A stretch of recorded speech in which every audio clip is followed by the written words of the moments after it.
Trick लेकर आया हूँ आपके सामने आज चार्ज इन इक्विलिब्रियम की। इससे जेई और नीट में सबसे ज़्यादा सवाल पूछे गए हैं, तो आज इसका पहला केस डिस्कस कर रहे हैं जहाँ पर अपोजिट चार्जेस रखे गए हैं Q1 और Q2। इसका जो मैग्नीट्यूड है वो Q1 छोटा है और Q2 बड़ा है, ठीक है। और चार्जेस का जो साइन है वो अपोजिट होगा, अगर यहाँ प्लस है तो यहाँ माइनस और यहाँ माइनस है तो यहाँ प्लस। तो ऐसे केसेस में क्या बोला जाता है कि एक नया चार्ज रखें कहाँ पर, जहाँ पर वो स्टेबल रहे यानी इक्विलिब्रियम में रहे। तो वो जो डिस्टेंस रहेगा वो आपको तुरंत बताना है इस ट्रिक की मदद से। तो ट्रिक बोलती है x की वैल्यू होगी Q1 upon Q2 minus Q1 और सारे Q में रूट लगा देना, इनटू R कर देना, ठीक है। यहाँ पे ट्रिक खत्म। और ये ध्यान रखना x की जो वैल्यू है हमेशा छोटे चार्ज के पास में मेजर की जाएगी। लेकिन सबसे मेन इंपॉर्टेंट बात कि Q1 और Q2 के बीच में कभी भी नया चार्ज नहीं आएगा। क्यों? क्योंकि यहाँ पे अपोजिट चार्ज का गेम चल रहा है। अपोजिट चार्ज के बीच में वो कभी चार्ज नया वाला नहीं आएगा।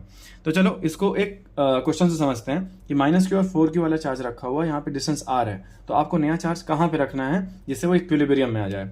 तो कुछ नहीं, मेरी ट्रिक लगा दो, Q1 upon Q2 minus Q1 और रूट लगा देना।